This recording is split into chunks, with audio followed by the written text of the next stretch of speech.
So hello everyone, हम इस video में 200 पजलिंग फिज़िक्स प्रॉब्लम से क्वेश्चन नंबर जो प्रॉब्लम नंबर 8 है उसे डिस्कस करेंगे।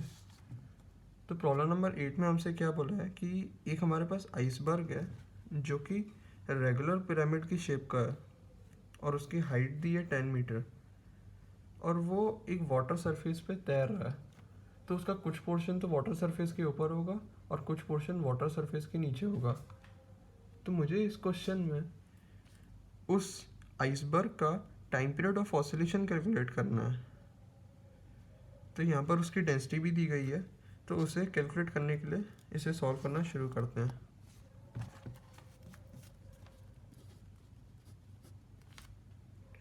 तो मैं मान लेता हूँ कि जो वहाँ पर रेगुलर पिरामिड है, आइसबर्ग की जो शेप है वो एक मतलब टेट्राहेड्रन की तरह है।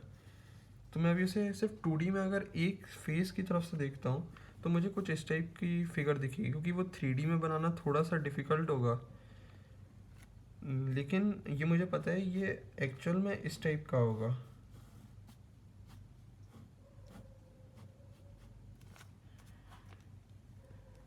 तो अगर मैं मान लूँ कि यहाँ पर स्मॉल h हाइट ऊपर है और टोटल हाइट इसकी कैपिटल H है, तो मैं एक चीज़ बोल सकता हूँ कि मुझे यहाँ पर जब इसे x डिस्प्लेस करना है तो उस समय जो उसका टाइम पीरियड ऑफ ऑसिलेशन आएगा, तो उसे निकालने के लिए मैं क्या करूँगा कि एक मैं प्लेन मानता हूँ जो कि इस लाइन से पास करेगा और इस मिड पॉइंट से भी पास करेगा। तो वो मिड पॉइंट से पास करता हुआ जो एक प्लेन होगा, उस प्लेन से एक ट्रायंगल भी बनेगा जो कि ऐसा कुछ होगा।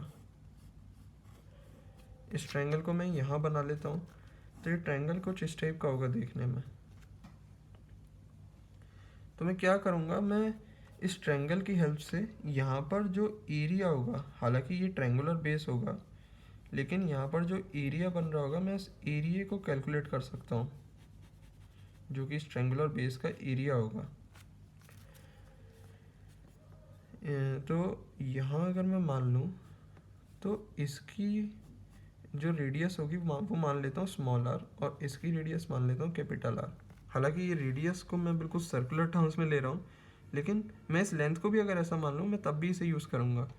इसे मैं लेंथ ही मान लेता हूँ, ये रेडियस नहीं है, सॉरी ये रेडियस नहीं है। तो यहाँ पर ये हाइट स्मॉल h है और टोटल हाइट कैपिटल H है।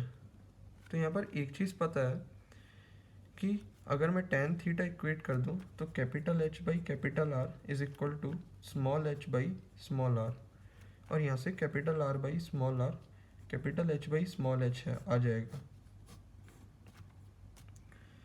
अब मुझे ये भी पता है कि यहाँ जो ट्रायंगुलर बेस होगा तो इस छोटे ट्रायंगुलर बेस का एरिया अगर स्मॉल a है तो वो स्मॉल r स्क्वायर के प्रोपोर्शनल होगा, और यहाँ पर जो बिगर ट्रायंगुलर बेस है उसका कैपिटल A, अगर उसका एरिया कैपिटल A है, ये मान लेता हूँ ये A है और ये स्मॉल a है, तो capital A is proportional to capital R square.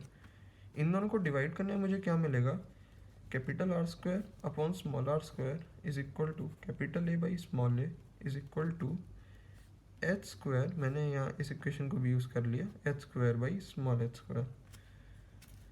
तो यहाँ से मुझे बेसिकली स्मॉल a की वैल्यू मिल जाएगी जो कि capital A small h square by capital H square होगी।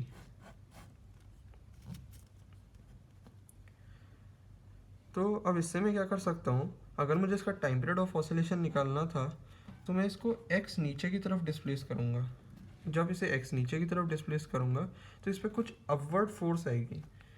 तो अगर ये x नीचे की तरफ डिस्प्लेस हो रहा है तो जितना वॉल्यूम नीचे जाएगा अब वही एक्स्ट्रा अपवर्ड की तरफ फोर्स आएगी, जो एक्स्ट्रा फोर्स आएगी उस एक्स्ट्रा फोर्स की वजह से मेरा जो टाइम पीरियड होगा उसकी हेल्प से ही निकलेगा। तो यहाँ पर x नीचे डिस्प्लेस करने पे जितना एक्स्ट्रा वाटर पानी के जितना एक्स्ट्रा आइसबर्ग पानी के अंदर आएगा उसकी वजह से एक्स्ट्रा बॉयंट फोर्स आएगी, और वो किसकी इक्वल होगी, वो होगी x टाइम्स स्मॉल a। इतना तो मेरा आइसबर्ग और पानी के अंदर आ जाएगा, इनटू अगर रो वाटर कर दूं और इनटू g कर दूं तो ये मेरी f एक्स्ट्रा जो अब आएगी ये उसकी वैल्यू है। और इसको अगर मैं इक्वेट कर दूं, जो इस आइसबर्ग का मास है इसको मान लेता हूँ capital M into x double dot. X double dot का मतलब यहाँ पर एक्सेलरेशन है, क्योंकि डबल डॉट मतलब होता है एक्स का differentiation with respect to time, और ट्वाइस डिफ्रेंशिएशन है, डबल डिफ्रेंशिएशन।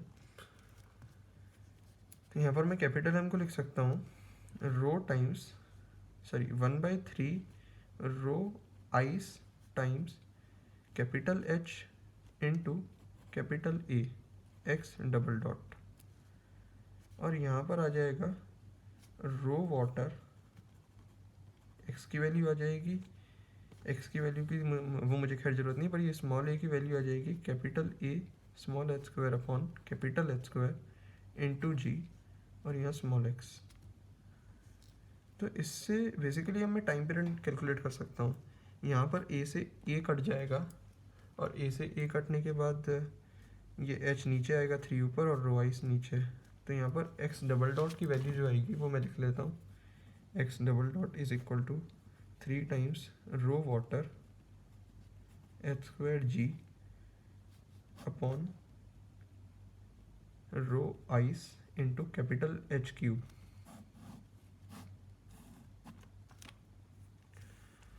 तो अब इससे मुझे ये चीज़ पता चल गई, और ये इसमें x भी है, तो x के अलावा ये जितना भी फैक्टर है ये मेरा ओमेगा स्क्वायर के बराबर हो जाएगा।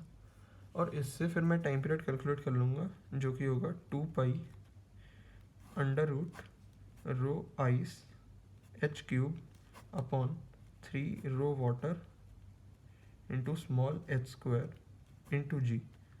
तो ये मेरा टाइम पीरियड के इक्वल हो जाएगा, यही मेरा आंसर है। So thank you everyone.